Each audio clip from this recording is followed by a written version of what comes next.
आइए 19वीं सदी के एक ऐसे देश की बात करते हैं जिसे बिल्कुल स्वर्ग माना जाता था। एक ऐसी जगह जहां नदियों में सोना चांदी बहता है, ऊंचे पहाड़ हैं और घने जंगल हैं। एक पूरी तरह से काम करने वाली लोकतांत्रिक सरकार, अपना खुद का सेंट्रल बैंक और सेंट जोसेफ नाम की एक बेहद खूबसूरत राजधानी। सुनने में उस वक्त का सबसे अमीर और शानदार देश लगता है ना? लेकिन इस कहानी में एक ऐसा ट्विस्ट है जो किसी के भी होश उड़ा देगा। और वो ट्विस्ट ये है कि ये देश, ये खूबसूरत स्वर्ग असल में था ही नहीं। बिल्कुल सही सुना। पोयस नाम का इस धरती पर कोई वजूद ही नहीं था। ये पूरी तरह से एक मनगढ़ंत कहानी थी। जिन भी लोगों ने इस देश में बसने की कोशिश की, उनका अंत बहुत ही दर्दनाक हुआ, भुखमरी और भयानक बीमारियों से। अब सवाल ये उठता है कि ये सब हुआ कैसे? कैसे इतनी बड़ी तादाद में लोगों ने और यहाँ तक कि सरकारों ने भी एक ऐसे देश के होने पर आंख मूंद कर यकीन कर लिया? आइए इस पूरे मायाजाल के पीछे के मास्टरमाइंड को समझते हैं। भाग 1, द फेक प्रिंस, यानी इस भ्रम का मास्टरमाइंड। ग्रेगर मैग्रेगर ये कोई असली राजकुमार या राजा नहीं था। 1786 में इसका जन्म हुआ और इससे साधारण सी जिंदगी बिल्कुल रास नहीं आई। इसका पूरा सफर ही धोखे और झूठे रुतबे की नींव पर खड़ा था। देखिए, सेना में जो प्रमोशन पाने में लोगों की उम्र बीत जाती है, मैग्रेगर ने 1802 में अपनी पहली ट्रेनिंग के दौरान ही रिश्वत देकर लेफ्टिनेंट का पद हासिल कर लिया। फिर 1805 में एक सैन्य अधिकारी की बेटी से शादी की और अपने संपर्कों के दम पर सीधे कैप्टन बन गया। और बात यहीं खत्म नहीं होती। 1812 में लैटिन अमेरिका में स्वतंत्रता संग्राम के दौरान इसने कर्नल की फर्जी रैंक तक हासिल कर ली। मतलब हर सफलता के पीछे कोई मेहनत या लीडरशिप नहीं, बल्कि सिर्फ पैसा और धोखा था। अब आता है साल 1820। लैटिन अमेरिका से लौटते वक्त मैग्रेगर की नज़र गल्फ ऑफ होंडुरास के पास एक जगह पर पड़ी जिसका नाम था मॉस्किटो कोस्ट। ये पूरी तरह से एक बंजर और भयानक जंगल था। उसने क्या किया? वहां के स्थानीय नेता के साथ एक सौदा कर लिया। और सौदा भी कैसा?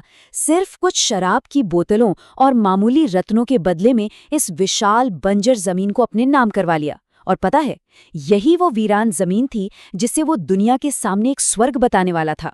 भाग 2, सबसे बड़ा भ्रम बेचना, धोखे की एक मास्टर क्लास। उस बंजर जंगल को रातों रात यूरोप के सबसे बेहतरीन निवेश अवसर में बदल दिया गया।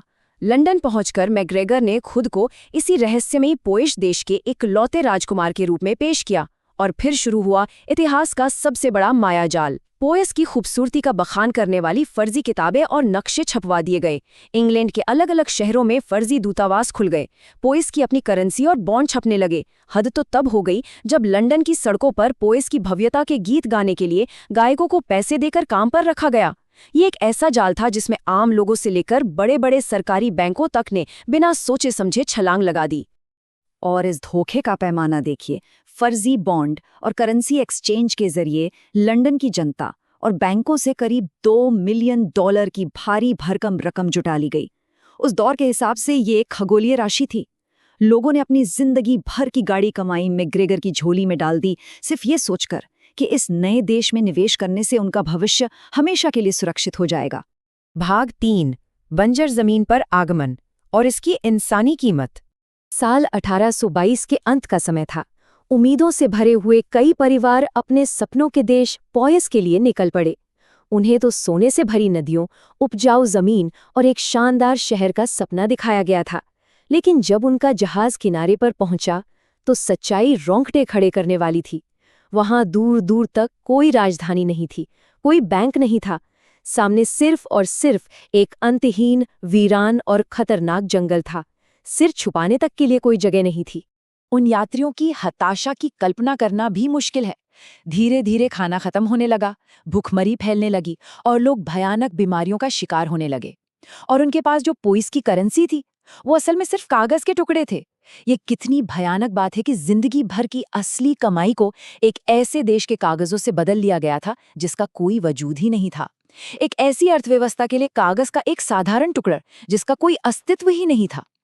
कोई नियम कानून नहीं होने के कारण जीवित रहने के लिए लोगों के बीच आपस में ही संघर्ष शुरू हो गया। ये पूरी तरह से निराशा का मंजर था। इस खौफनाक त्रासदी का अंत तब हुआ जब किस्मत से ब्रिटिश आर्मी का एक जहाज मैक्सिकन ईगल उस तट के पास से गुजरा। वहां के सैनिकों ने मॉस्कीटो आइलैंड पर तड़पते हुए इन जीवित बचे लोगों को देखा। उनकी हालत इतनी दयनीय थी कि वे मदद की गुहार तक नहीं लगा सकते थे। सैनिकों ने तुरंत उन्हें रेस्क्यू किया और इंग्लैंड वापस पहुंचाया। इसके तुरंत बाद ब्रिटेन की रॉयल नेवी ने पॉयस की ओर जाने वाले बाकी सभी जहाज़ों को बीच में ही रोक दिया। भाग 4, ठग का भाग निकलना और कानून से बचाव। जैसे ही 1823 में लंदन की सरकार और जनता को इस भयानक सच्चाई का पता चला, चारों तरफ हाहाकार मच गया। लेकिन मैग्रेगर, जो हमेशा सबसे एक कदम आगे रहता था, वो तुरंत भागकर फ्रांस निकल गया। और उसका दुस्साहस तो देखिए, पेरिस पहुंचकर भी वो शांत नहीं बैठा। उसने फ्रांस में भी बिल्कुल वही काल्पनिक देश बेचने का खेल दोबारा शुरू कर दिया। इस बार उसने फ्रांस के कई अमीर निवेशकों को अपने जाल में फंसाया और उनसे लगभग 3 लाख पाउंड की भारी रकम ठग ली। उस बंजर जंगल में तड़प तड़प कर मरने वालों के लिए उसके मन में कोई पछतावा नहीं था। खैर, फ्रांस के अधिकारी थोड़े ज्यादा सतर्क निकले। जब पेरिस में अचानक से एक ऐसे देश के पासपोर्ट के लिए भारी संख्या में आवेदन आने लगे जो उनके रिकॉर्ड में था ही नहीं, तो उनका माथा ठनका। मैग्रेगर को गिरफ्तार कर लिया गया और उसने कुछ समय जेल में भी काटा। लेकिन एक बार फिर ब्रिटिश सरकार में उसकी तगड़ी पहुंच और एक रिटायर्ड सैन्य अधिकारी होने के ठप्पे ने उसे बचा लिया। उसे फ्रांस से वापस लंदन सुरक्षित निकाल लिया गया। अब इस पूरी कहानी का सबसे विचलित करने वाला सच सुनिए। लंदन वापस आने के बाद मैग्रेगर पर कोई कानूनी कार्रवाई नहीं हुई, बिल्कुल नहीं। उसने अपने रसूख के बल पर खुद को पूरी तरह से बचा लिया। वो सारी चुराई हुई दौलत उसने अपने पास ही रखी और 1845 में ऐशो आराम की जिंदगी जीते हुए उसकी मृत्यु हुई। हद तो ये है कि उसे पूरे सैन्य सम्मान के साथ दफनाया गया। उन मासूम और गुमनाम लोगों की दर्दनाक मौत और इस ठग की शांतिपूर्ण मौत के बीच का ये अंतर इतिहास का एक बहुत ही कड़वा सच है। तो इस पूरी चर्चा के अंत में एक बहुत ही गहरा सवाल सामने आता है।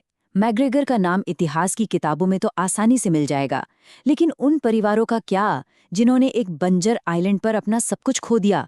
इतिहास अक्सर धोखे की भव्यता को तो याद रखता है, लेकिन उसकी चुकाई गई इंसानी कीमत को भुला देता है।